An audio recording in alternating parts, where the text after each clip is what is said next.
Hello, good evening, this is Diecast Loon. I hope you're all doing well. Welcome back to episode 4 of Vintage Matchbox Mondays. And before we get on with the video at hand and taking a look at some old vintage Matchbox, I just want to give an update on the 800 subscriber prize draw, which is actually at the end of this video. I did say in, I think it was my 800 subscriber giveaway video last week, that I would announce the winner on a Monday. I would do the prize draw, should I say, on a Monday, and I thought I'd tag it onto the end of my Vintage Matchbox Mondays video. Excuse me if I'm a bit croaky, I'm just getting over a cold, so my voice is a bit wheezy tonight, so I do apologise for that. But anyway, so these are the cars that I showed last week that I said you could win, and all you had to do was give a polite comment to the video for my 800 subscriber giveaway video. I believe it was part of my I think it was my Kaido House Mini GT video, I think. I can't remember now, but anyway, there was quite a few comments left. But this is one of the prizes, this really cool Porsche RWB backdate. I think it's based on a 964, but this is a Global 64 from Tarmac Works, so very cool. And this is the other prize, this awesome little Norev 208 Peugeot, or Peugeot 208, sorry. But anyway, that is for the end of the video, so stay tuned for that. But anyway, this evening's video is going to be all about, excuse me, Matchbox models of yesteryear. And this is basically one of the, I suppose, how can I explain it? Not the most popular type of Matchbox to collect. You know, that's just my opinion, don't shoot me over it, but it's true. I was going to do a video, like I said, I've been saying every week when I've done these videos, basically, that I bought a huge, great big box full of diecast off the internet. And I thought, rather than go into that, I came across these. To be honest, I forgot I had them. I was going through some of my stuff and moving some boxes around, and basically I came across these and thought, why not? Let's make a video on these. These haven't been opened before. Basically, about a year ago or so, I basically went to buy some cars, and the person that was selling some cars said they had some more. And when I went into the shed with this person, they handed me this big box with about 30 or 40 of these cars in. And I said it wasn't really my thing, but they said, look, you know, we'll take anything, we just want to get rid of, we just need to clear our shed out, basically. And I ended up getting them for a £5. I got about 30 to 40 cars for a £5. And like I said, I never had any intention of keeping them.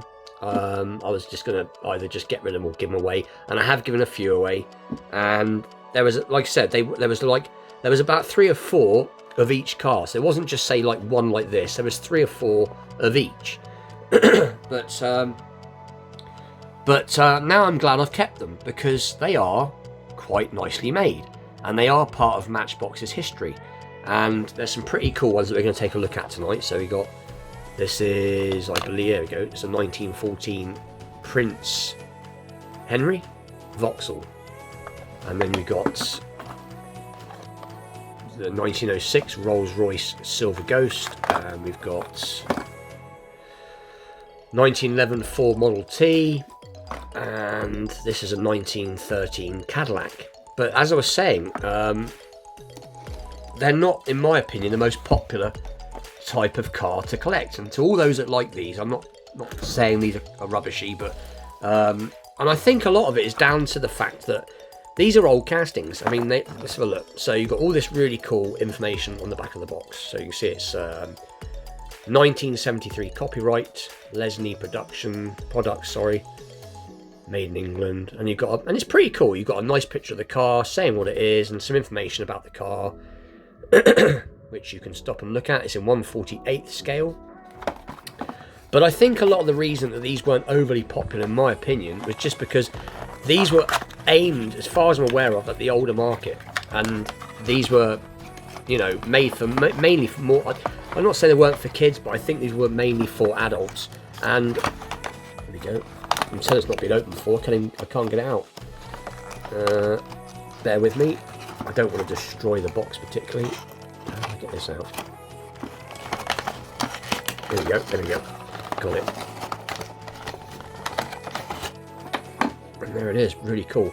Yeah, let's face it, especially what I'm getting at is like, the reason I like Matchbox so much is because when I was a kid, that's what there was mainly around to buy. There's Matchbox, where I live in the UK, there was mainly Matchbox, Matchbox, Majorettes, and Corgi. They were the three main brands that I was around when I was a kid.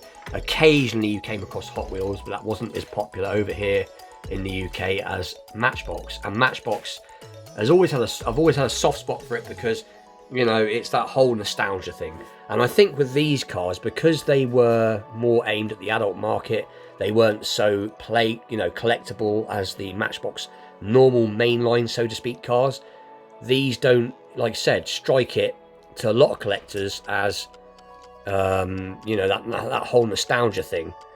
But that isn't to say these aren't awesome cars. They are really, really well made. So as you can see, Matchbox models of yesteryear, 1913 Cadillac. And then it says number Y6. But it is really cool. They're all metal, rubber tyres, nice spoked wheels. Bit of plastic, obviously you've got a plastic roof, you've got a plastic seat. But they are really cool and they're nicely made. And they are old. These are from the early 70s. So that is the first piece. But like I said, now I've got them, I'm happy I've got them. Because I think as time goes on, your sort of taste changes, you know. And this is another cool one. So this is, like I said, it's the Rolls-Royce Silver Ghost Y number, so that's Y10. And again, the same thing. You've got on the back this cool picture, a little bit of information. Says the scale, and then again, copyright 1973, Lesney, made in England. So let's open it up. And I remember now when I bought these all that time ago, last year, whenever it was, a year and a half ago, I said that I would do more on these, and I packed them away and forgot I had them. But yeah, look, really cool. So that's a Rolls Royce. And like I said, really nicely made. Rubber tyres. And I don't know a lot about these really old-fashioned cars, but they are really cool. Little bit of paint fleck in there, I think, because it's obviously quite old. Like I said, they spent all their lives. Whoever basically collected these. Now, like I said, when I got these cars, from what I can gather, it was the daughter selling her father's collection, and she said they'd been in the back shed for about 30 years because he'd been dead for 30 years or something like that, and she said she just wanted to get rid of them, but she just wanted to have someone to have them that would look after them. So like I said, I bought them, and I was gonna pass them on. I've given a few away to different people that like this type of stuff, but now, like I said, I've still got quite a few left, and I'm glad I've kept them because they are really cool. So that is the Rolls-Royce Silver Ghost. And then this next one is going to be let's have a little look. So 1914 Prince Henry Vauxhall.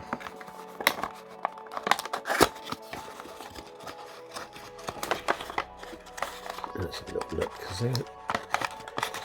I said they are quite tight. This one don't want to open either. Nope. Why is it catching? There we go, that's better. Like I said, I don't want to destroy the boxes because they are going to get put away again for a minute. But here we go, another really cool piece. And again, for something these have been in these boxes since the early 70s, and like I said, the boxes have taken the brunt. They are covered. The boxes are a bit dusty and a bit dinged about, but the models are fine. But really cool. Really, really cool. So there you go, that's the fuel tank on the back. And that's a step, but I guarantee there's a battery box in there. They used to use basically would do that with this. They'd hide a battery under a step. Got a spare there. And the thing is, when these cars were about all them years ago, these were expensive cars. Only the rich back then owned cars like these, especially the Rolls Royce and one like this. And like I said, I've got quite a few others. I've got trying to think what I've got. I've got Mercedes-Benz SS Coupe. I've got a couple of them. I've got a Stutz. I've got a couple of them. I've got quite a few. Yeah, very, very cool. And I know I've seen other videos. I think Tyrone from Building the Ultimate Matchbox Collection, I know he's got some of these. And I know Bob from Red Room Diecast, he's also shown some of these, and somebody else. So they are, like I said, so I'm not knocking them. My personal opinion is, I don't think these have ever really caught on. I think they made too many of them, and I think they were aimed at the older person. Because youngsters back in the 70s, they didn't really want to play with, even though you could play with these roll quite nice and they're quite strong, you could have played with them. I know my childhood, I don't remember having these. I don't even remember seeing these. They weren't vogue, so to speak. Everybody sort of wanted to play with, say, something like, I'll give you an example. I've got one to hand like this. This is more what you wanted to play with at the time. Something more, modern, smaller. So that's what I think, anyway, is why. And they don't command a very strong price. You can pick these up quite cheap. Some of them are worth money. There you go, another cool one. 1911 Ford Model T. And again, the information on it, the scale. Again, this is 73 copyright. So let's open this one up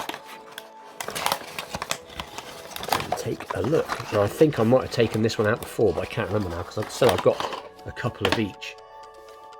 But here we go. And again, I do like the Model T. I've got other Model T models,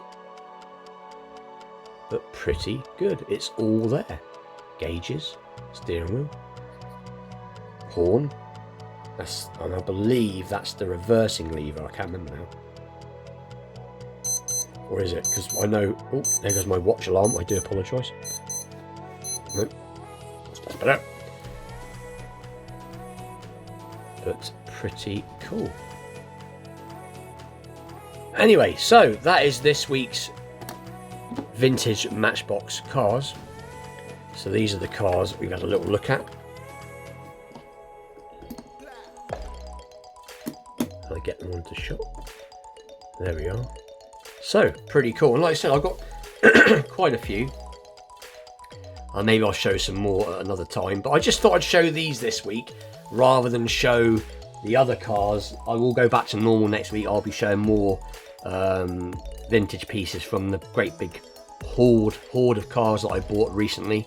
I've got quite a few videos to make yet. But I just thought I'd show these as I come across them. But anyway, let's move these out of the way for the second. Put them to one side. So do bear with me a second. Just move these boxes. Right, so anyway, prize draw time. So let's just take a really quick look at this really awesome Porsche with its... There goes its card. Now I've got to try and gently pull this off. So there it is. You can see all the details. If you zoom in, there is gauge detail. These are awesome cars. But anyway, I don't need to really go on because most of us know what is what, and I think it's just time to get on. So let's just quickly put this away and let's get it sorted. So there was about 40 odd names. Let's put the camera up a little bit. There we go. So there was quite a few people that got involved.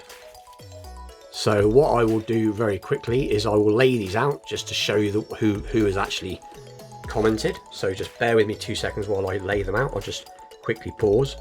Right, and I'm back, and that's all the names laid out. I got a bit ahead of myself and started folding them up and put them all into the silver pot, and then I realised I was supposed to quickly show them first, but here they all are, all 40 names, very quickly. So everybody is there. So anyway, I will refold them again. I will get them stuck back into the silver pot, and then my stepson is going to come up and I'm going to shake the pot, and then he's going to pick out 2 names. So 2 seconds. And here I am back, all the names folded in the pot. So I'd just like to wish everybody good luck, and let's get 2 winners picked out. So let's give them a quick rummage around first. Bit of a good shake up. Bit more rummage. And Zach, would you please pick out 2 winners? So take one out first, mate, and give it a little read. Mix 67. So if you'd like to put that there for me. So that's Mix 67, it's the first winner. And if you'd like to, let me give it a quick more shake, sorry. And pick out another one, please. And give that a read. Dane Self. Dane Self. Excellent. So, thank you very much, my friend. I'll see you later. So, Mix 67, you have won the really cool RWB Porsche backdate. So congratulations to Mick. And Dane Self, I hope I'm pronouncing that right. You have won the other prize. So congratulations to you. Now, what I'm going to do is I'm going to give you both 2 days to get in contact with me. I will leave my email address about now. So if you'd like to just give me your details, your shipping details, sorry, and I'll get these 2 cars shipped off as quick as I can. I may have Mix 67's email address still, I can't remember. But anyway, just in case, Mick, if you'd just like to still send me your details anyway. But with that, thank you to everybody that took part. Thank you to everybody for all your support. And like I said, to all those that lost, I do these quite often, so there's much more to win in the future. And with that, I will like, share, subscribe, stay tuned for more unboxings, vintage pieces, vintage Matchbox Mondays, and all that good stuff. Tomorrow I'm doing a wheel swap, and at the end of the week, hopefully, if the weather stays good, I'm hoping it does, I'm going to be revealing my custom. And with that, I will see you all very soon. Thank you very much for watching. Take care.